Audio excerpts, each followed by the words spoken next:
"Take the suitcase," Eleanor Nathan said, and the old leather bag landed at my feet with a dull, humiliating thud. Rainwater splashed across the marble driveway of the house.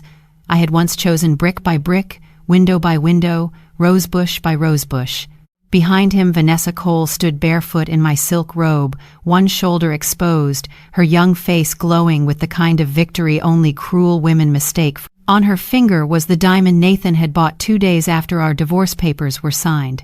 "It's more than a woman like you deserves," he added, his voice cold enough to make the rain feel warm. I looked past him into the foyer where my wedding portrait had already been removed. In its place hung a modern gold-framed mirror reflecting Vanessa's smile. Then my suitcase split open on the wet ground, and a small navy blue diary slid out. Nathan glanced down and laughed.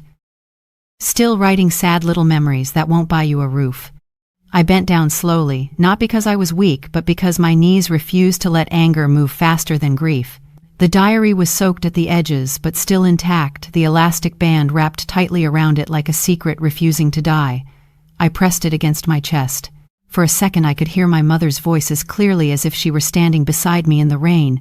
"Never love a man so much that you forget to protect yourself." Back then I had laughed at her warning. I was 27. Newly married, and Nathan Whitmore had looked at me as if I were the only woman in the world. I thought love meant trust. I thought marriage meant building one life out of two. I thought silence was loyalty. Now, 13 years later, my husband had used that silence to Vanessa stepped forward, careful not to let the hem of my robe touch the rain. "Eleanor, don't make this uglier than it has to be," she said sweetly, though her eyes were sharp with pleasure. "Nathan has been generous. Most men would have given you nothing after the way you embarrassed him in court." I almost laughed. Embarrassed him. That was what they had called it when I refused to smile while he lied under oath. That was what his lawyer called it when I questioned why 6 properties had vanished from our marital asset list. That was what his mother called it when I asked why the company shares I helped secure had been transferred 3 months before Nathan filed for divorce. They had all stared at me as if I were a greedy wife trying to cling to a life she had not earned. Nathan walked closer and lowered his voice. "You lost Eleanor. The judge signed. The company is mine. The houses are mine. The accounts are mine. You should be grateful I didn't fight you over the car." His mouth curved in the same smile that had once made investors trust him and bankers bend rules for him. I had helped build that smile. I had corrected his first pitch deck while he slept on a mattress in a rented office.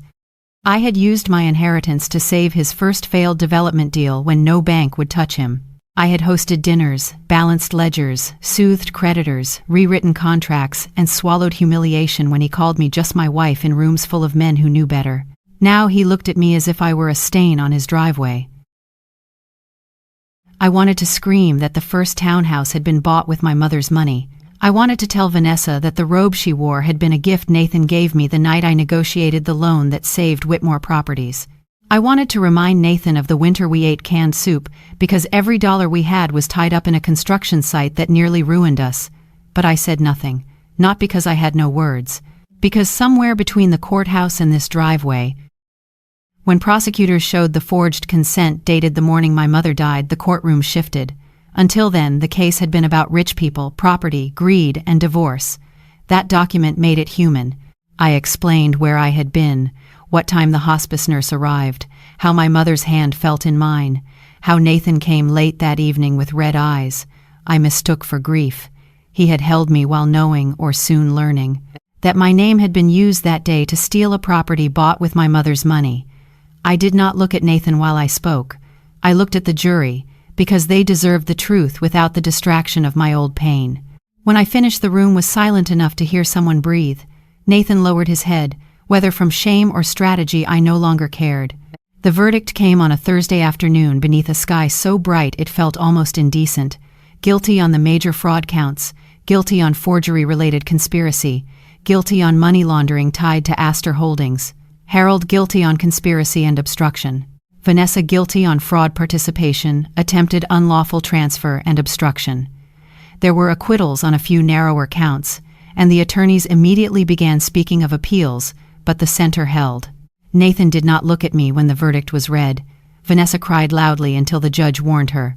Harold sat as if someone had removed his bones. I thought I would feel triumph like fire. Instead, I felt a door close behind me, not the door of revenge. The door of a room where I had lived too long. I stepped out of the courthouse into sunlight and realized I was breathing without waiting for permission. Sentencing came months later. Nathan received prison time, financial penalties, and restitution orders.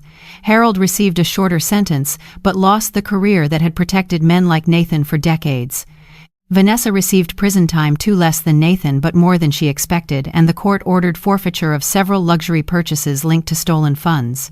The civil judgment unwound multiple transfers, returned several properties to my control, restored traceable inheritance-backed assets, and awarded damages that looked almost unreal when printed on paper. But no order could return 13 years.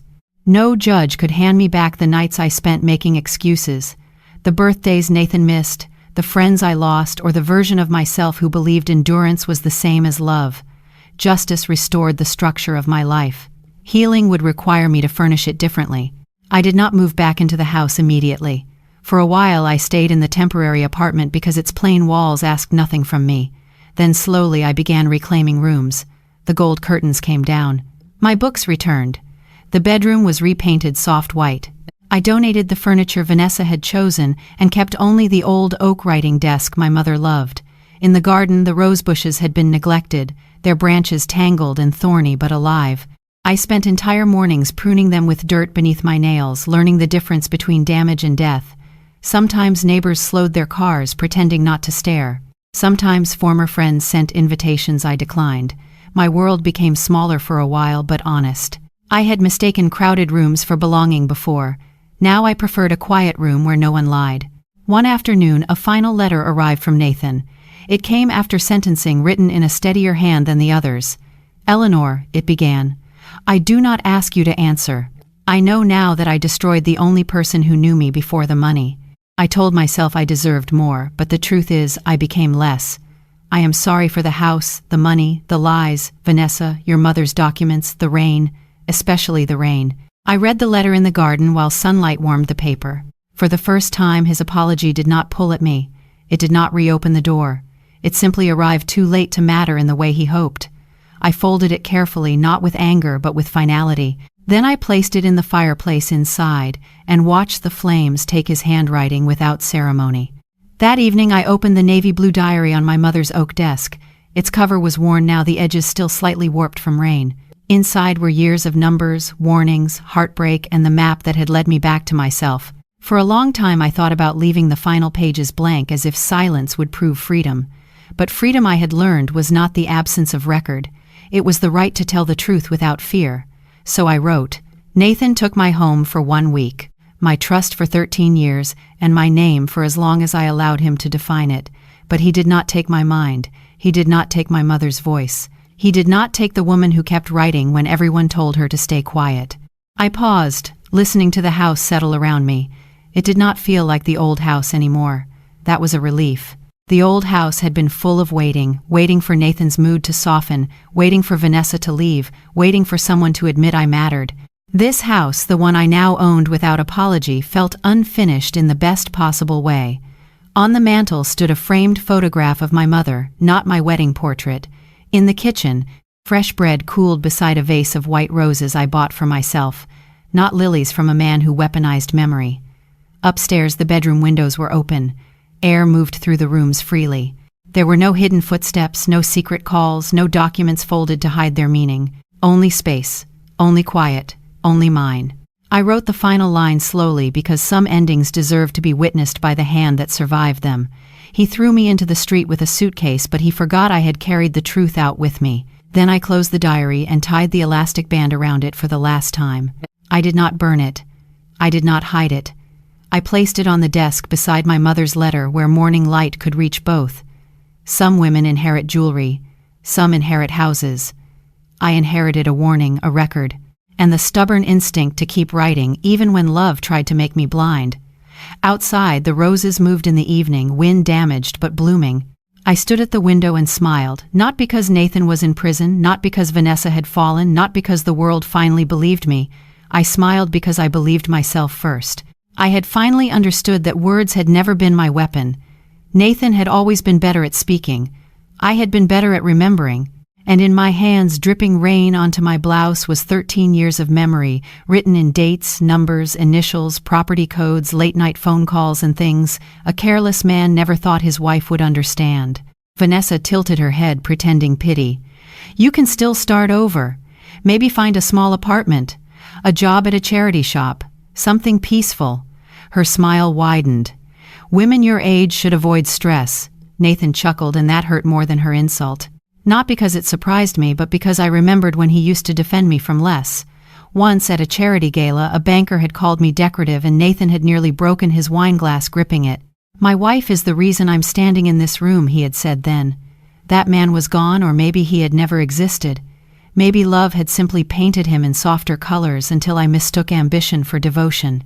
I looked at Vanessa's smooth face, at Nathan's expensive watch, at the open door of my stolen house, and felt something inside me go very still. "You should leave before security comes," Nathan said.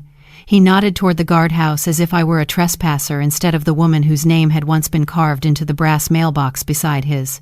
"And don't try anything dramatic. No interviews, no crying to old friends, no showing up at the office. You signed the settlement." I had signed because my attorney said the missing records would take years to challenge. I had signed because Nathan's team buried me under documents I could not access. I had signed because my bank card stopped working the same morning my lawyer demanded another retainer. I had signed because exhaustion can look like consent when powerful men have enough paper to hide behind. But Nathan made one mistake. He thought the settlement ended the story. He did not know it had only given me the first clean page.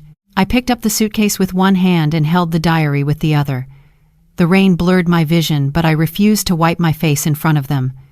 Vanessa leaned into Nathan's side, slipping her hand through his arm. The gesture was childish, possessive, almost theatrical. "Goodbye, Eleanor," she said. "I truly hope you heal." Her voice was soft enough to sound kind to anyone who did not hear the blade underneath. I looked at her then, really looked. Not at her beauty, not at her youth.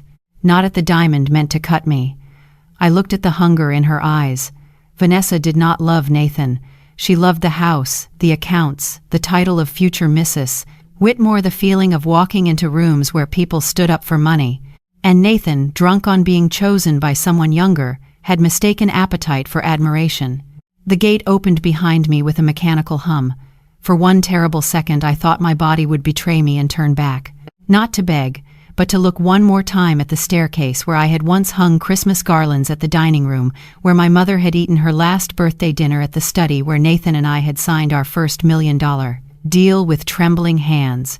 But then the diary pressed against my palm, its corners digging into my skin, and I remembered page 72, the October transfer, the shell company with Vanessa's initials hidden inside a corporate name, the signature on the deed that looked like mine but had a loop on the E I never used.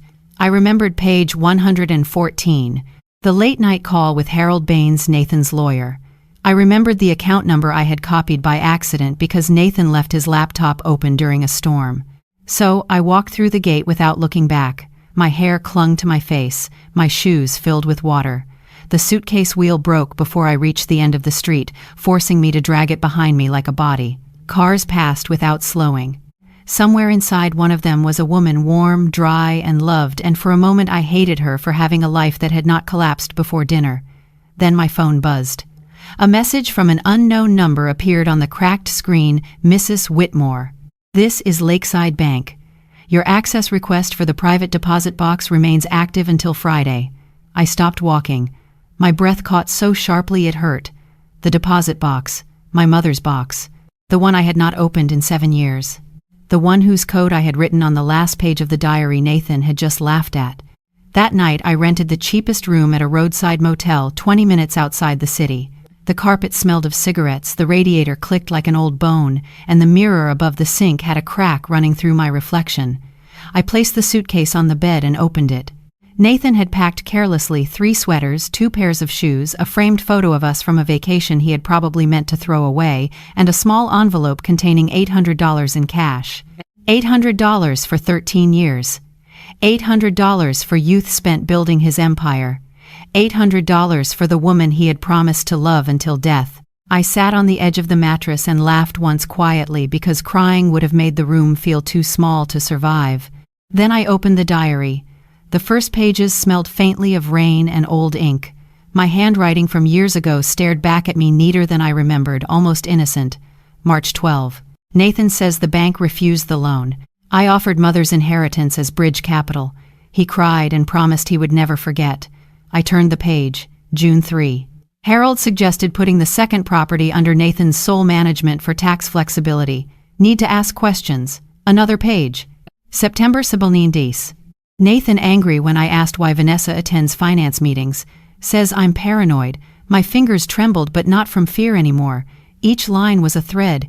Each date was a nail. And somewhere in those pages was the coffin Nathan had built for himself while believing it was mine. By midnight, I had divided the diary into 3 piles of colored sticky notes from the motel desk property's signatures accounts. By 2 in the morning, I had found the first pattern. Every time Nathan accused me of being emotional, money moved. Every time Vanessa traveled for client relations, a company with no employees purchased something we once owned. Every time Harold Baines told me not to worry my pretty head about legal language, a document appeared with my name attached to a decision I had never made. I sat there in the yellow motel light, my wedding ring pale on the table beside me, and felt the shape of the truth rising from the wreckage. Nathan had not merely betrayed me. He had stolen from me. He had forged me. He had used the marriage as cover and the divorce as a broom. At dawn, I closed the diary and wrote one name on the motel notepad, Grace Monroe. I had not spoken to Grace in nearly 10 years, not since she became a federal prosecutor, and I became the kind of wife who canceled lunches because Nathan needed me at investor meetings. In college, Grace had once told me I had the mind of an auditor and the heart of someone who forgave too quickly. I wondered if she would even take my call. I wondered if she would hear my story and think I was another bitter ex-wife with rainwater in her shoes and revenge in her throat. But when the sun rose through the thin curtains, I no longer felt like a woman thrown away. I felt like a witness. I felt like evidence. And evidence, unlike love, does not need to be believed. It only needs to be opened. By 8 o'clock that morning, the motel parking lot had filled with delivery vans, tired commuters, and people who looked like they had also been pushed out of better lives.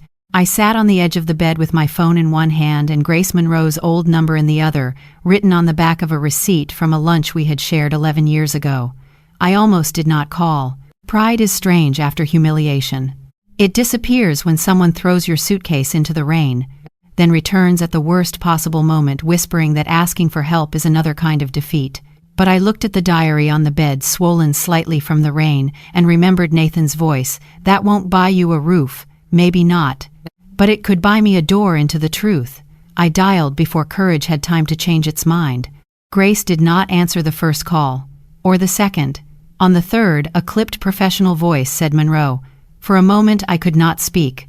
I heard office noise behind her phones, ringing papers, moving the distant rhythm of a world where people still had purpose. Grace, I said finally, and my voice sounded like it belonged to someone older. It's Eleanor Hayes. Eleanor Whitmore now or no. Hayes again, I suppose. There was a pause long enough to make me regret everything. Then her tone changed. Ellie, no one had called me that in years. Nathan said it sounded childish. Vanessa had once repeated it with a smile as though trying on my past like another stolen robe. Hearing it from Grace almost broke me. I need help, I whispered. I think my ex-husband used me to hide financial crimes. She did not gasp. Grace was not the kind of woman who wasted emotion before facts. Where are you? She asked. I told her the name of the motel and she went quiet again. Are you safe?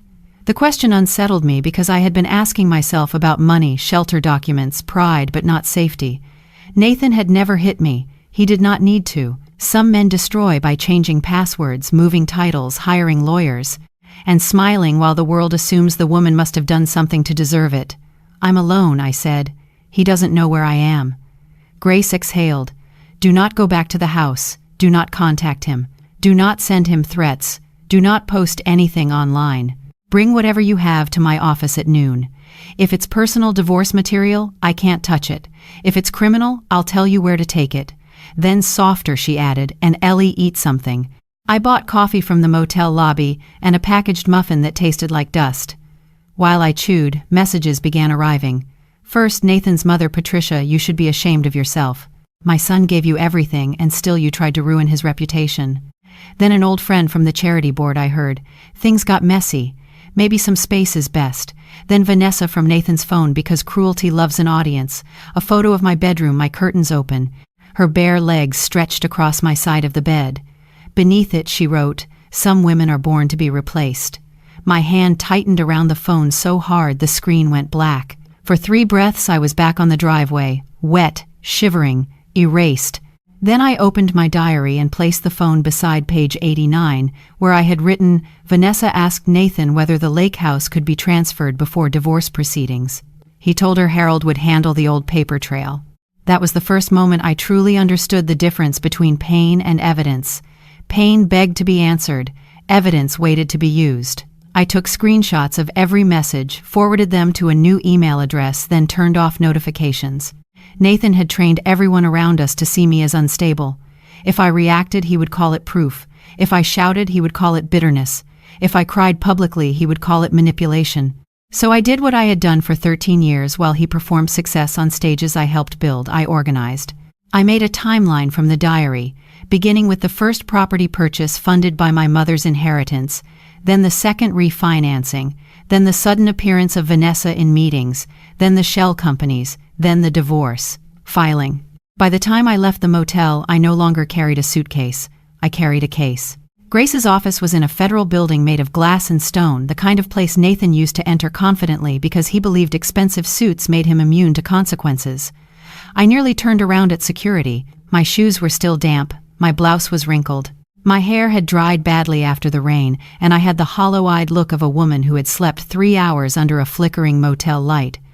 But when the guard asked for my name, I said Eleanor Hayes clearly, not Whitmore. Hayes, my father's name, my mother's name after she took it back. My name before Nathan wrapped it in gold and used it like a signature stamp. Grace met me upstairs outside a conference room wearing a navy suit, her hair pulled back, her face unreadable, until she saw the diary in my hands. "That's it?" she asked. "For now," I said. She led me into a small room with no windows. Another woman sat inside, introduced only as Agent Alvarez from Financial Crimes. I felt suddenly foolish. A diary, even one full of dates, looked childish on a government table. It looked like heartbreak pretending to be a ledger. Grace must have seen the doubt cross my face because she said, "Start at the beginning, not the marriage, the money." So I did. I told them about my mother, Lillian Hayes, who had sold her family farm and left me a quiet inheritance Nathan had once called our miracle. I told them how that money became the down payment on the first Riverside development. I told them how Nathan cried into my lap when the bank almost pulled out, how I rewrote his investor proposal, how Harold Baines advised us to keep ownership flexible. Agent Alvarez did not look sympathetic. She looked interested. For nearly 2 hours they asked questions that stripped emotion from memory. Dates, names, amounts, account numbers, document types, who was present, who signed, who witnessed. Did I have originals? Did I have emails? Could I prove the inheritance funds entered the corporate accounts? Each question was a narrow bridge, and every time I crossed one, I felt Nathan's version of me collapse a little. I was not vague. I was not hysterical. I was not a discarded wife inventing villains to survive abandonment. I knew the structure of Whitmore Properties because I had helped build it. I knew which loan officer had approved which refinancing. I knew Nathan's signature when he was sober, rushed, angry, or afraid. I knew my own signature better than anyone. When Agent Alvarez showed me a scan Grace pulled from a public property record, my stomach turned. "Is this your signature?" she asked. I stared at the looped E. "No," I said, but he wanted people to think it was. Grace leaned back, her eyes sharper now. "You said there may be a deposit box." I opened the diary to the final page where the ink had blurred at the edges, but not enough to hide the code. My mother had written the first half in her elegant hand, and I had added the second after her death. I explained that the box held family documents, old deeds, maybe copies of the first contracts. I had not opened it in years because grief has its own locked rooms.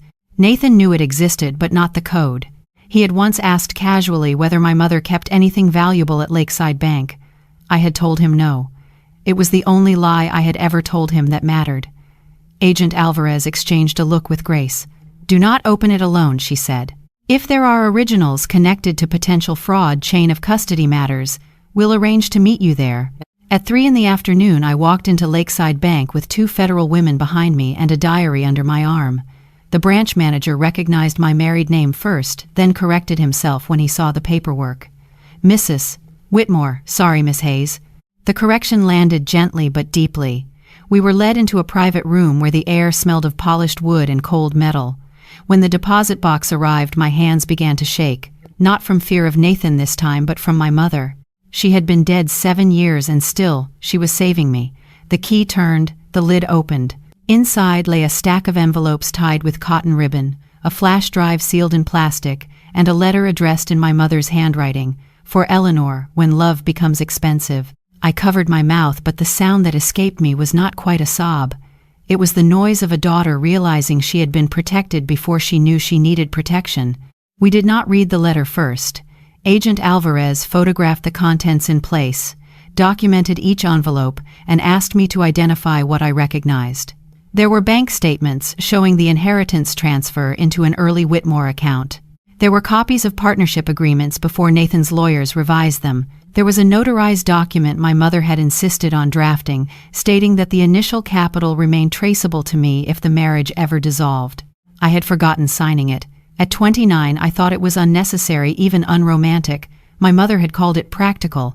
Beneath the contracts was a folder labeled Unusual Activity with printouts of emails I had forwarded to her years ago without understanding their significance.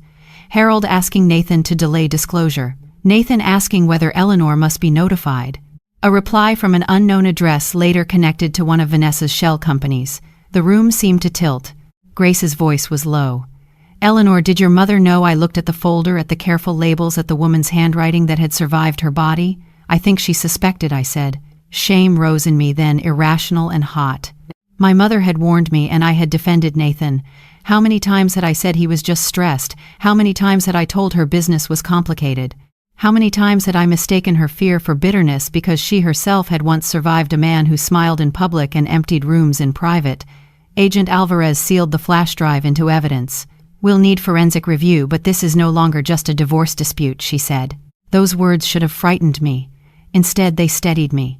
The truth had crossed a line Nathan could not buy his way back over. While we were still at the bank, Nathan called 7 times. I watched his name appear and disappear on my screen like a ghost pounding on a locked door. Then came a message, "Where are you? We need to talk like adults." Another herald says, "You've been asking questions." Bad idea. Then one from Vanessa, "Nathan is being kind by not exposing what you really did. Don't test us." Grace told me not to reply. I did not. But I imagined Nathan standing in the study, finally noticing the missing thread.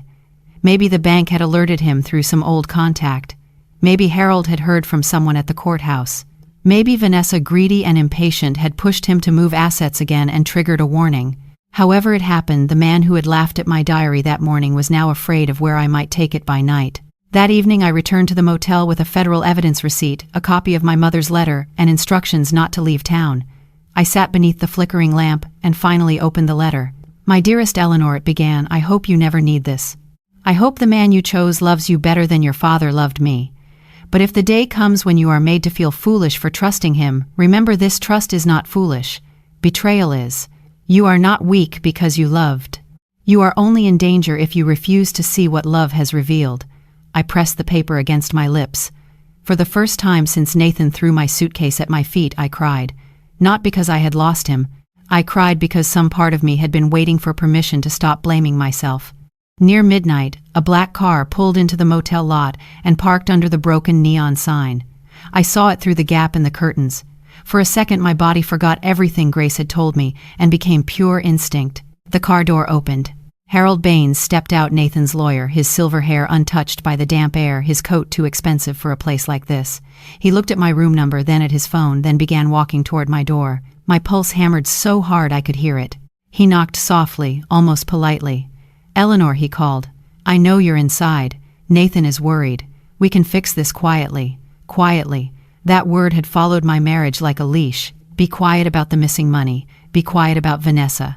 Be quiet about the documents. Be quiet and take the suitcase.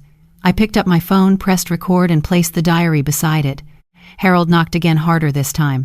"You have no idea what you're getting involved in," he said, his voice losing its polish. "A diary won't stand up against signed legal documents. But if you cooperate, Nathan is willing to increase your settlement. A generous amount. Enough for you to disappear comfortably." I stared at the door, no longer trembling. He had given me what Grace needed most: Proof that they knew, proof that they feared exposure, proof that the settlement had never been clean. "Eleanor," he said, lowering his voice, "some signatures are better left unquestioned." I let the silence stretch until he shifted outside.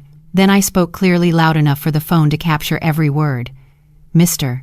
Baines, I am not discussing anything without federal counsel present." The hallway went still. When he finally walked away, I knew one thing with absolute certainty. Nathan had not sent his lawyer because he was worried about me. He had sent him because the first wall had cracked. Harold Baines did not come back that night, but his words stayed in the room long after his footsteps disappeared down the corridor. "Some signatures are better left unquestioned." I played the recording 3 times before sending it to Grace through the secure link she had given me. Then I sat there in the dim motel light, staring at the phone as if it might explode. For 13 years, Harold had occupied a strange place in my life, not family, not friend, but a permanent presence in expensive rooms where decisions were made too quickly for me to object. He had poured wine at our anniversary dinner, praised my charity work, sent flowers when my mother died. He had also looked me in the eye while documents were slid beneath my hand with pages conveniently folded back. I used to think he was Nathan's lawyer. Now I understood he had been Nathan's shield, Vanessa's bridge, and my cage. Grace called at 6 in the morning. Her voice was calm, but there was a new edge beneath it. "Do not stay there another night," she said. "We're arranging a safer place. Also, the recording matters. It doesn't prove everything by itself, but it shows consciousness of guilt." The phrase sounded cold, legal, almost small compared to the way my heart had pounded behind that motel door. Consciousness of guilt. I repeated it silently, and it became stronger every time. Nathan had guilt. Harold had guilt. Vanessa had guilt. For months, maybe years, they had dressed guilt in contracts and called it business. "There's more," Grace continued. "Preliminary review of the flash drive shows scanned documents with metadata that may connect to Harold's office. We'll need warrants, but Eleanor, this is moving." I closed my eyes. Moving. For so long my life had been stuck under Nathan's version of the truth. Now the truth had legs. By 9, Agent Alvarez met me in the lobby of a quiet, extended-stay hotel under another name. She handed me a folder of instructions and watched as I signed temporary protection paperwork. It felt dramatic, almost absurd, as if I had wandered into someone else's crime movie wearing yesterday's blouse. "Do you believe Nathan would hurt you?" she asked. I thought of Nathan throwing the suitcase, of his cold smile, of the way his anger always became someone else's fault. "Physically," I said. "I don't know." Agent Alvarez did not blink. "Financial abuse often escalates when control fails. Men like your ex-husband do not panic because they lost love. They panic because they lost ownership." Her bluntness should have offended me. Instead, it clarified something I had been too ashamed to name. Nathan did not want me back. He wanted me quiet. There was a difference, and that difference might save me. That afternoon, Grace asked me to help identify people in old emails from the flash drive. I sat in a small conference room while messages appeared on a screen, each one pulling me deeper into the machinery behind my own erasure. There were exchanges about asset repositioning dated 2 months before Nathan first mentioned divorce. There were invoices from consulting firms I had never heard of, all linked to addresses that existed only as mailboxes. There were calendar notes labeled with initials N, W, H, B, V, C. And then there was one line that made the blood leave my hands. "E won't fight if we isolate liquidity first." Grace paused the screen. "Do you know what that refers to?" I did. The week before Nathan filed, my personal credit card stopped working. Our joint savings account was suddenly under review. The investment account holding my mother's remaining funds required 2-party authorization I had never agreed to. Nathan had not left me. He had prepared the floor before pushing me down. I told them everything I remembered about that week. The dinner where Nathan suddenly spoke tenderly and asked whether I was happy. The morning Vanessa arrived at our house with a stack of folders and called me Mrs. Whitmore in a tone that made the title sound temporary. The bank alert I ignored because Nathan said it was a software issue. The charity gala where Patricia Whitmore pulled me aside and told me, "A wife must know when to age gracefully." At the time, I thought she was warning me about Vanessa. Now I wondered if she knew more. Patricia had always measured women by usefulness. She adored Nathan not because he was kind, but because he restored the Whitmore name after his father left debts behind. If she had known I funded the beginning, she never acknowledged it. To her, my money became Nathan's success the moment he touched it. Meanwhile, Nathan's world began to show cracks. I did not seek news of him, but news found me through people who had ignored me for days and suddenly remembered my number. A former employee texted, "Is it true federal agents visited the office?" A charity board member left a voicemail asking whether the spring fundraiser should remove the Whitmore logo until things are clarified. Even Patricia called again, but this time her fury had fear under it. "What have you done?" she demanded when I answered under Grace's instruction to record. "Your bitterness is destroying everything Nathan built." I looked at the red recording dot on my screen. "What exactly do you think I've done, Patricia?" There was a pause. Then she snapped, "You always wanted credit. That was your problem. A good wife does not keep score." I almost smiled. "No," I said quietly, "but a smart woman keeps records." The line went dead.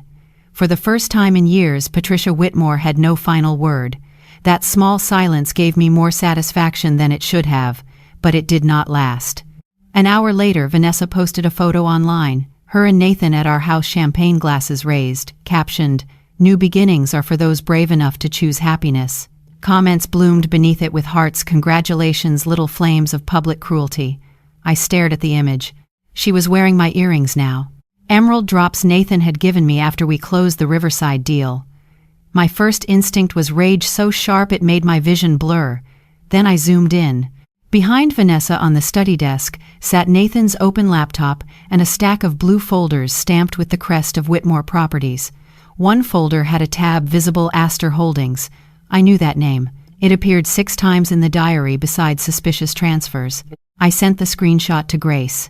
10 minutes later she replied with only 2 words, "Very useful." That was how Vanessa helped me for the first time. Her vanity photographed what Nathan's lawyers had tried to hide. Astor Holdings was not just another shell company. It was the central pipe through which several properties had been moved before the divorce. Later that evening, Agent Alvarez explained that investigators had already linked Astor to an office suite rented under the name of Vanessa's cousin. The cousin had no income large enough to justify the transactions. "We believe assets were moved from Whitmore Properties through Astor, then into real estate purchases disguised as independent investments," she said. I listened carefully, but part of me remained fixed on the earrings. It was absurd what the heart notices inside betrayal. Millions could be missing. Crimes could be unfolding, but still, I grieved a pair of emeralds touching the wrong skin. The next day, Grace asked me to walk them through Nathan's private habits. Password patterns, storage preferences, names he reused, places he believed were too obvious to check. It felt intimate in a way that disgusted me. I had once known how Nathan liked his coffee, how he rubbed his left temple before a difficult call, how he hummed old jazz when numbers pleased him. Now those memories became investigative tools. "He hates random passwords," I said. "He thinks he's clever. But he uses milestones.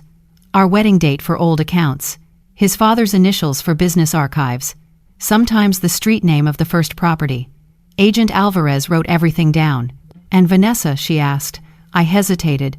"She likes being seen," I said. "She saves proof of victory. Photos, messages, gifts. If Nathan promised her something, she kept it." Grace looked at Alvarez. "Then we need her devices." While federal investigators moved through formal channels, Nathan moved through desperation. He sent flowers to the extended stay hotel, though I had not given him the address. White lilies, the same flowers from my mother's funeral. The card read, "We should not let outsiders poison what we had." I stared at the lilies until the petals blurred. Outsiders. That was what he called federal prosecutors now. Not the mistress in my robe. Not the lawyer at my motel door. Not the shell companies swallowing our marriage asset by asset. Outsiders were anyone who threatened his control of the story. Grace had the flowers collected as evidence because the delivery showed he had found my new location. Agent Alvarez's expression darkened when she saw the card. "This is not romance," she said. "It's pressure." I knew that. Still, a small, bruised part of me hated that he remembered my mother's lilies only when he needed to wound me. That evening, I finally read the rest of my mother's letter. She had written not just warnings but apologies. "I saw too much of your father in Nathan's hunger," she wrote. "But I also saw how you loved him, and I feared that if I pushed too hard you would choose him and lose me before death took me anyway. So I protected what I could on paper." My tears fell onto the page, but this time they did not weaken me. They connected me to every woman who had ever been told that caution was bitterness, that questions were disloyalty, that love required blindness. My mother had not failed me. She had left a lantern in a room I was not ready to enter. The diary was mine, but the map had been hers. And now that map was leading not only back to my house, but straight through the locked doors of Nathan's empire. On the 5th day after the divorce, Grace called me into her office again. This time there were more people in the room. Faces I did not know, badges clipped to belts, laptops open. The atmosphere had changed from careful interest to quiet momentum. Grace gestured for me to sit. "We obtained emergency preservation orders," she said. "Nathan and associated entities are prohibited from deleting or transferring certain records and assets. We also have reason to believe he and Vanessa are attempting to liquidate 2 commercial properties through an expedited private sale." I felt a cold, clean anger settle over me. Even now, even under suspicion, Nathan was trying to move what remained before anyone could stop him. "Can you block it?" I asked. Agent Alvarez nodded. "We're working on it, but we may need your testimony sooner than expected." My testimony. The word made the room feel larger and my body smaller. I had imagined handing over the diary and letting professionals carry the truth from there, but the truth still needed my voice. Grace must have recognized the fear I tried to hide. "Eleanor, they built part of this scheme around the assumption that you would be too ashamed, too exhausted, or too emotionally compromised to explain it clearly. That assumption is their weakness." I looked down at my hands. No ring, short nails. A faint ink stain from turning diary pages. These were not the hands of a ruined woman. These were the hands that had signed the first honest contract before Nathan learned how profitable dishonesty could be. "Then I'll explain it," I said. My voice did not shake. "All of it." That night, Vanessa made her final mistake before the fall. She sent me a voice message from an unknown number, probably expecting tears, probably wanting the pleasure of hearing me break. Her voice was soft, lazy, wrapped in champagne. "Eleanor, you're embarrassing yourself. Nathan doesn't love you. The house doesn't want you. Even your old friends know you're finished. Whatever little notes you kept, they won't change reality. He chose me because I know how to make him feel like a man, not like an aging woman's failed investment." There was laughter in the background, Nathan's or someone else's, I could not tell. Then Vanessa added almost casually, "And if you keep digging, don't be surprised when people start finding out about the documents you signed. It would be tragic if you took the blame for things you don't even understand." I saved the message. Then I sent it to Grace. On the 6th day, everything accelerated. Investigators traced a last-minute instruction from Nathan's office to move funds from Astor Holdings into an offshore account. Harold Baines' assistant, perhaps frightened by the preservation order, turned over scheduling records showing meetings with Vanessa that had never appeared on official calendars. The forensic team found that my alleged signatures on 3 property transfers had been inserted from scanned images not signed by hand. Grace told me this in careful language, but I heard the thunder underneath. Forgery, asset concealment, wire fraud, money laundering. The words sounded like prison bars being built syllable by syllable. I asked whether Nathan knew how close they were. Grace looked at me for a long moment. "He knows enough to be afraid, not enough to stop making mistakes." And Nathan was afraid. I heard it when he finally left a voicemail himself. No lawyer, no mother, no Vanessa sharpening the blade for him. "Eleanor," he said, and for the first time his voice sounded tired. "This has gone too far. I know you're angry. Maybe I handled things badly. But bringing in federal people, you don't understand what you're doing. Vanessa is pushing me, Harold is overcomplicating things, and you, God, Ellie, you know me. I'm not a criminal." He paused, breathing unevenly. Then came the sentence that killed the last living memory of the man I had loved. "If you loved me once, you'll help me fix this before we both lose everything. We." After throwing me out, after erasing my name, after calling everything his Nathan had remembered the word "we" only when consequences arrived. I listened to the voicemail once, then I deleted it from my phone after saving it to the evidence folder. I did not cry. I did not call him back. Instead, I opened the diary to a blank page near the end and wrote the date, 6 days after the divorce. Nathan is beginning to understand that I was never empty-handed. Outside the window, the city moved beneath a gray evening sky. Somewhere in the house he thought he had stolen cleanly. Nathan was probably pacing the study, while Vanessa counted money that was already marked by investigators and Harold searched for legal language strong enough to cover a collapsing lie. I closed the diary and placed my palm over the cover. Tomorrow would be 1 week. Tomorrow Grace had said they would act. And for the first time since the rain on the driveway, I slept without dreaming of losing the house. I dreamed of doors opening, At 6:23 the next morning I was awake before my alarm, sitting on the edge of the hotel bed with the diary open across my knees. Dawn had not fully entered the room yet, and the city outside looked washed in gray, as if even the buildings were holding their breath. 1 week. 7 days since Nathan threw my suitcase into the rain. 7 days since Vanessa wore my robe and smiled as if a stolen house could make her a wife. 7 days since I picked up a diary he had mocked and walked away with the only weapon he had never thought to fear, the truth written down in my own hand. Grace had told me to stay available, to keep my phone on, to answer only her or Agent Alvarez. She had not told me exactly when they would move. She did not need to. I could feel it in the air. At 7:11, Grace called. "Eleanor," she said, and there was no softness in her voice, now only focus. "Federal agents are executing warrants at Whitmore Properties, Harold Baines's office, and the house." For a moment, the room became completely silent around me. The house. My house. The study where Nathan had hidden folders behind leather-bound books he never read. The kitchen where Vanessa had posed with champagne. The bedroom where she had sent me that photo, believing cruelty was harmless because I had no power left. "Do you need me there?" I asked. Grace paused. "Not at the search, but later today, yes. We'll need you to identify certain documents if recovered." I looked at the diary page beneath my hand. "I'll be ready." After I hung up, I did not move for a long time. Then quietly, without ceremony, I took off the last thing Nathan had left me, the habit of fear. Later, Agent Alvarez showed me part of the body camera transcript, but Grace warned me that some details would remain sealed. Still, I learned enough. Nathan was in the dining room when the agents arrived, wearing the same charcoal robe he wore on slow Sundays when he used to pretend our life was peaceful. Vanessa was upstairs, according to the first report, packing a designer suitcase. That detail told me everything. She had known enough to run, but not soon enough to escape. When agents announced the warrant, Nathan demanded to call Harold. One of them informed him that Harold's office was also being searched. I imagined his face, then the first true collapse of his confidence. Men like Nathan believe the world is made of doors they can open with the right name. That morning, every name he reached for had become another locked room.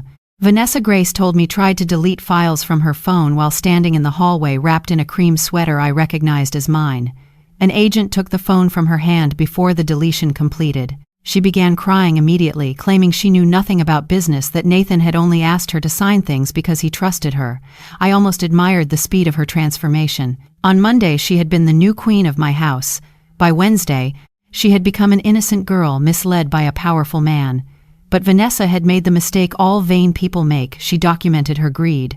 Photos of signed documents beside champagne glasses, messages to friends bragging that old money moves quietly, voice notes mocking me for not understanding the transfers, screenshots of account balances sent with heart emojis to Nathan. She had mistaken possession for protection. Now possession connected her to everything. Nathan did not cry, not at first. He performed outrage. He told the agents they were being manipulated by a bitter ex-wife. He called me unstable, resentful, jealous, financially dependent, desperate for attention. He used every word he had planted in other people's mouths, as if repetition could turn slander into law. Then an agent opened the lower drawer of his study desk and found the blue Astor Holdings folders Vanessa had accidentally photographed.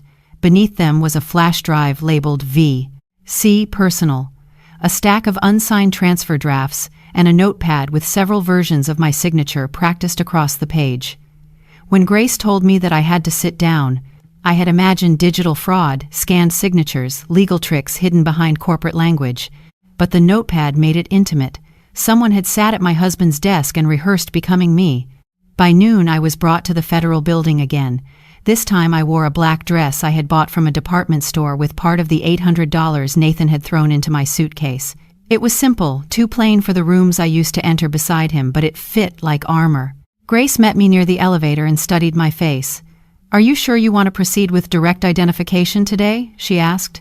"You can wait." I shook my head. Waiting had been the language of my marriage. Wait until the business is stable. Wait until Nathan is less stressed. Wait until Vanessa leaves the company. Wait until the divorce is over. Wait until the pain becomes polite. I was done waiting. "Show me what you need," I said. Grace nodded once and the elevator doors opened. They placed documents in front of me one by one. Property transfers, corporate amendments, consent forms, spousal acknowledgments. Some bore my real signature from earlier years, clean and angled with the small downward pressure I always put on the final stroke of haze. Others were wrong in ways only I could explain, the E looped too wide, the H too narrow, the rhythm broken as if the writer had copied shape without understanding movement. I identified each false one. I explained where I had been on the dates listed. One transfer claimed I had signed in Nathan's office on a day I was in hospice with my mother. Another claimed I had approved a sale at 9:15 inches the morning, while hospital records showed I was signing discharge papers after my mother died. The room went still when I said that. Even Agent Alvarez's pen paused. Grace asked gently, "Can you continue?" I looked at the forged signature dated the morning my mother left this world. There are pains that burn, and then there are pains so cold they clarify everything. Nathan had not simply stolen money. He had used my grief as cover. While I was holding my mother's cooling hand, he or someone working for him had moved a property bought with her inheritance and attached my name to the theft. The cruelty of it did not break me. It burned the last thread of hesitation out of me. "Yes," I said. "I can continue." And I did. For 3 hours I turned pages and dismantled the illusion of consent piece by piece. Every false signature became a door opening. Every date became a witness. Every document Nathan thought would bury me became a stone in the path leading back to him. In the late afternoon, Grace told me Nathan and Vanessa had been brought in separately for questioning. "They're not formally charged yet," she said, "but that may change quickly." I understood the caution in her voice. Law moved carefully, not like revenge. It did not scream, even when it had reason to. But then she allowed me to watch part of Vanessa's interview from behind the glass after confirming I would not be seen. I stood in the observation room with Agent Alvarez, my arms folded tightly across my chest. Vanessa sat at a metal table, her makeup smudged her hair, still beautiful in that unfair way. Youth can remain beautiful even under fluorescent lights. She looked smaller without my house around her. Smaller without Nathan's arm, my robe, the diamond, the audience. Across from her, an investigator asked about Astor Holdings. Vanessa pressed a tissue to her eyes and whispered, "Nathan handled all of that." The investigator slid printed messages across the table. Vanessa glanced down and her face changed. It was not fear yet. It was calculation failing to find a clean exit. "Those were jokes," she said. I didn't understand the legal side. More pages appeared. Voice messages. Bank confirmations. A photograph of her holding the folder marked Astor, with the caption she had sent to a friend. The old wife signed herself out without knowing. I felt Agent Alvarez glance at me, perhaps worried I would react. I did not. Vanessa's cruelty had finally become useful in a room where charm had no value. The investigator asked, "Who forged Mrs. Hayes's signature?" Vanessa looked toward the door as if Nathan might enter and rescue her. When he did not, her mouth trembled. "I never touched the pen," she said. "Harold said the copies were enough." There it was. Not the whole truth, but a crack wide enough for light. Harold, Nathan, Vanessa. 3 people who had trusted one another only as long as the stolen money kept flowing. The moment consequences entered, loyalty fled. I watched Vanessa begin to trade pieces of the story for distance from the center. She said Nathan was obsessed with hiding assets before the divorce. She said Harold told them family court rarely questioned notarized corporate records if no one challenged them quickly. She said Nathan wanted me contained financially so I would accept a small settlement. She insisted she thought it was aggressive strategy, not crime. That lie was almost elegant. Almost. Then the investigator played her own voice message, threatening me about documents I did not understand. Vanessa closed her eyes. For the first time, she looked exactly as young as she was. Nathan's interview was different. He entered the room, angry, not frightened, wearing a white shirt with the sleeves rolled up as if interrogation were another meeting he could dominate. He refused to answer without counsel, then tried to answer anyway whenever silence made him feel powerless. He called Vanessa unstable. He called Harold old-fashioned. He called me vindictive. When shown the forged signatures, he said he had relied on legal staff. When shown the emails about isolating my liquidity, he said he meant protecting business continuity. When shown my mother's notarized capital agreement, his face went pale. I had waited years to see Nathan confronted by something he could not charm. It was not as satisfying as I expected.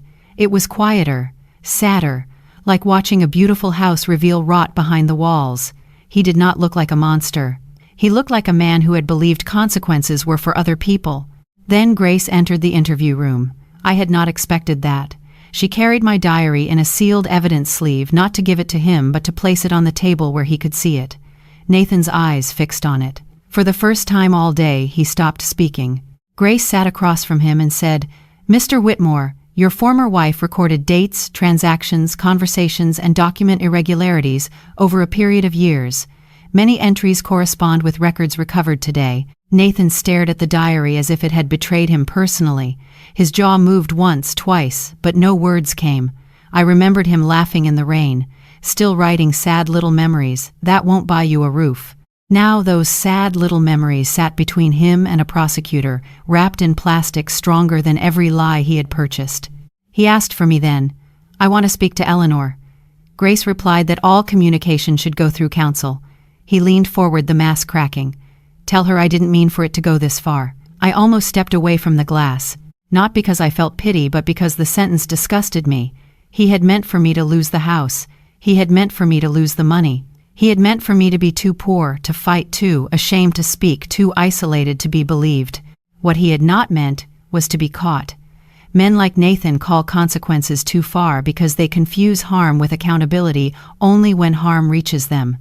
Grace said nothing. Nathan looked at the diary again, and something like panic entered his face. "She kept everything?" he asked. Grace answered, "Enough." By evening the news had begun to spread, though not yet with names in every headline. Prominent real estate executive under federal investigation. Whitmore Properties faces asset freeze. Luxury developer tied to alleged fraud scheme. My phone filled with messages from people who had believed Nathan 2 days earlier. "Thinking of you. I had no idea. Please let me know if you need anything." I read none of them twice. Their sympathy arrived only after power changed direction. Even Patricia left a voicemail, her voice shaking with rage and fear. "Eleanor, you do not understand what you are doing to this family. I saved it not for evidence but as a souvenir of hypocrisy.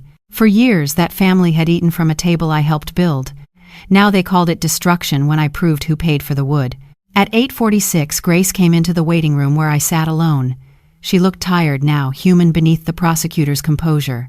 "Nathan Whitmore, Vanessa Cole, and Harold Baines will be charged. The initial counts include wire fraud, conspiracy to commit bank fraud, forgery, obstruction related to asset concealment, and money laundering. More may follow." The words entered me slowly. Charged. Not accused at dinner, not whispered about at charity events. Charged. The legal system had taken the story out of Nathan's mouth and placed it into records he could not edit. I covered my face with my hands, and for a moment Grace sat beside me without speaking. I did not feel victorious in the way movies promise. I felt emptied. Vindication does not erase the wound. It only proves the knife was real. The arraignment happened the next morning. I watched from the back of the courtroom, not because I wanted spectacle, but because I needed to see the man who had thrown me into the rain stand before something larger than himself. Nathan wore a dark suit, no tie. Vanessa wore pale beige and looked like she had been advised to appear innocent. Harold looked older, his silver hair less perfect under courtroom lights. When the charges were read, Vanessa began crying again. Nathan stared straight ahead until the prosecutor mentioned forged spousal consent documents. Then his eyes found me. For a second the courtroom dissolved and we were back in the first office with cracked windows and cheap coffee, two young fools dreaming over borrowed money. Then he looked away. Whatever we had once been could not survive the weight of what he had chosen to become. Bail arguments took hours. The government emphasized attempted transfers, offshore accounts, pressure tactics, and the risk of evidence tampering. Vanessa's attorney blamed Nathan. Nathan's attorney blamed Harold. Harold's attorney blamed ambiguous business practices. It was almost artistic, the speed at which thieves abandoned one another when the door to the cell appeared. The judge ordered strict conditions, asset restrictions, surrendered passports, and limited communications. Vanessa sobbed when her passport was taken. Nathan's hands curled into fists. He had built his life around movement, moving money, moving property, moving blame, moving women in and out of rooms according to usefulness. Now movement itself had been taken from him. I sat still, breathing evenly, and realized that stillness no longer meant helplessness. Sometimes it meant you had already done enough. After court, Nathan tried to reach me in the hallway. 2 officers blocked him, but he raised his voice just enough for me to hear. "Eleanor, please. Ellie, you know I loved you." I stopped walking. Grace touched my elbow silently, asking whether I wanted to continue. I turned around. Nathan looked ruined, but not repentant. There is a difference. Ruin begs for rescue. Repentance accepts the cost. "No," I said, my voice calm enough to surprise even me. "You loved what I gave you. You loved what I forgave. You loved what I let you become, but you did not love me." His face twisted, perhaps with anger, perhaps with shame. Vanessa watched from a few feet away, her tears drying as she realized the man she had stolen could not save himself, much less her. I walked past them both. That night, Grace drove me back not to the motel but to a temporary apartment arranged through the Victim Assistance Program. It had white walls, a narrow kitchen, and one window facing another building. It was not beautiful. It was not mine. But when I locked the door behind me, no one else had a key. I placed the diary on the small table and stood there, listening to the silence. For the first time in 13 years, silence did not mean something was being hidden from me. It meant peace had entered, cautious and unfamiliar. My house was still under legal restriction. My assets were still tangled in court orders. My reputation was still bruised by whispers that would take time to die. But Nathan was no longer untouchable. Vanessa was no longer triumphant. Harold was no longer invisible, and I was no longer outside in the rain. Before sleeping, I opened the diary to a fresh page and wrote slowly, choosing each word with care. 1 week after the divorce, the house was searched. Nathan saw the diary. Vanessa spoke Harold's name. The first charges were filed. I paused, then added one more sentence. "I am not healed, but I am no longer buried." The pen hovered above the page as emotion rose again, quieter than grief, stronger than revenge. My mother had saved papers. I had saved memories. Together, we had built a bridge out of a life Nathan tried to burn. I closed the diary and rested my palm on its cover. Somewhere across the city, he was learning the shape of a locked door. Somewhere, Vanessa was discovering that diamonds do not shine inside evidence bags. And I, Eleanor Hayes, slept beneath a roof no man could take from me. The first time I returned to the house, it was not as a wife, not as a guest, and not as the woman Nathan had ordered through the gate with a broken suitcase dragging behind her. I returned with Grace Agent Alvarez, 2 attorneys, and a court order that temporarily restored my access while the ownership dispute moved through civil proceedings. The front doors looked taller than I remembered, darker, almost suspicious of me. For years, I had walked through them carrying groceries. Charity flowers, investor files, dry-cleaned suits, birthday cakes, and the invisible weight of keeping a marriage from collapsing in public. Now I carried only my diary and my mother's letter folded inside my coat pocket. The house was quiet. Federal search teams had come and gone, leaving evidence tape on certain cabinets and sealed labels across drawers Nathan once treated like private kingdoms. I stood in the foyer beneath the empty space where our wedding portrait had once hung and felt no urge to put it back. Vanessa had changed more than I expected. My blue curtains had been replaced by pale gold ones. The living room smelled of perfume I had never worn. Several of my books were gone from the shelves, replaced by glossy design volumes with unbroken spines. In the bedroom, the silk robe she wore that rainy day lay in a laundry basket, twisted like shed skin. I looked at it for a long moment, waiting for pain to rise. Instead, I felt a strange, distant pity for the woman I had been 1 week earlier.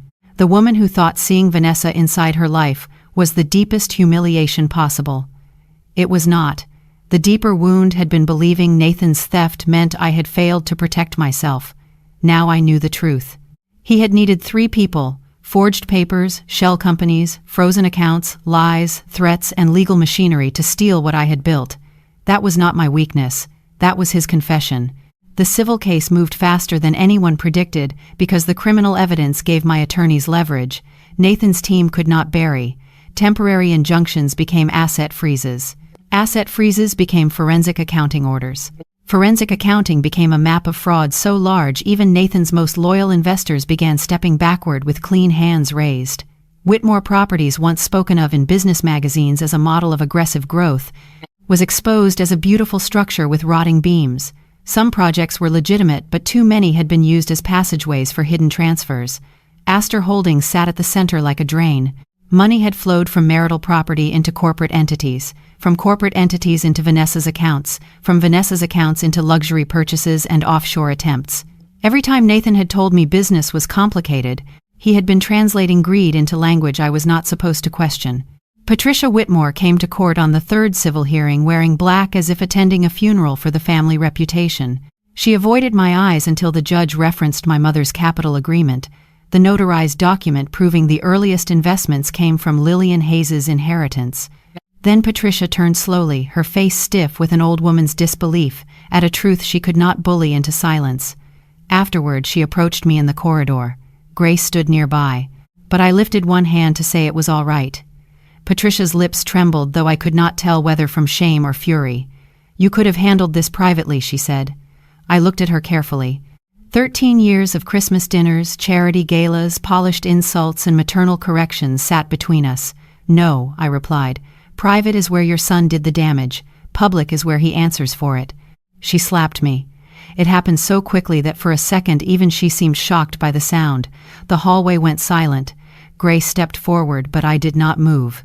My cheek burned, but I felt oddly calm, almost sorry for Patricia. She had spent her life worshipping the Whitmore name only to discover it had survived on money from a woman she considered replaceable. "That," I said softly, "is the last thing your family takes from me without consequence." Patricia's face drained of color. There were cameras in the courthouse hallway. There were witnesses. There were attorneys. For once her anger had no private room to hide inside. Later, her apology came through counsel, written in cold, formal language and accompanied by a request that I not pursue charges. I did not. Not because she deserved mercy, but because my life was finally too large to spend on her smallness. Nathan wrote to me from detention before the trial. The first letter was defensive. He said Harold had misled him, Vanessa had pressured him, business had become complicated, and he had been afraid of losing everything. The second letter was softer. He remembered our first apartment, the bad coffee, my mother's laugh the night we danced barefoot after the Riverside approval. The third letter finally contained the word sorry, but it arrived wrapped in so much need that it felt less like remorse than another attempt to enter a locked room. "I see now that you were the only person who ever truly stood beside me," he wrote. "If you could speak on my behalf, maybe the court would understand I am not the man they think I am." I read that sentence twice. Then I placed the letter back in its envelope and wrote nothing. Nathan still believed love meant saving him from what he had done. Vanessa tried a different strategy. Through her attorney, she claimed she had been emotionally manipulated by a wealthy older man and had not understood the documents she helped move. That might have worked if she had not kept so many trophies of her own cruelty. The voice message to me, the photos with the Astor folders, the texts about old money, the screenshot of my bedroom, her attempt to leave the country with jewelry cache and access codes hidden in the lining of a designer bag destroyed what little innocence remained. When she saw me at a pretrial hearing, she stared with hatred so pure it almost looked like youth again. "You ruined my life," she hissed as officers guided her past. I thought of the rain, the robe, the message about being replaced. "No," I said, "you mistook my life for something you could wear." Harold Baines fell the hardest in public because men like him survive by appearing respectable. Nathan had always been flashy enough to attract suspicion, Vanessa careless enough to invite judgment, but Harold had built his career on polished caution. When prosecutors produced the motel recording, his face changed in a way I will never forget. Some signatures are better left unquestioned. Spoken in a hallway he thought belonged to fear, recorded by a woman he thought had none left. His firm suspended him before the plea negotiations began. Former clients rushed to distance themselves. His name disappeared from charity boards, legal panels, and dinner invitations where he had once been treated as permanent furniture. In the end, he cooperated, partially admitting that he had advised Nathan on ways to delay disclosure and structure transfers before divorce filings. He tried to sound technical. The court heard conspiracy. The criminal trial did not become the dramatic explosion people imagine. It was slower, heavier, built from bank records, expert testimony, metadata, signatures, property histories, and the quiet devastation of paper telling the truth. I testified for almost 2 days. Nathan watched me from the defense table, thinner than before, his confidence worn down to something brittle. His attorney tried to paint me as bitter. "Mrs. Whitmore, isn't it true that you felt replaced by Miss Cole?" I looked at the jury, then back at him. "I felt betrayed," I said. "But betrayal did not forge my signature. Betrayal did not move marital assets through shell companies. Betrayal did not freeze my accounts before divorce papers were served." The attorney tried again, asking whether my diary was emotional. "Yes," I answered. "It was emotional. It was also accurate." The jury listened.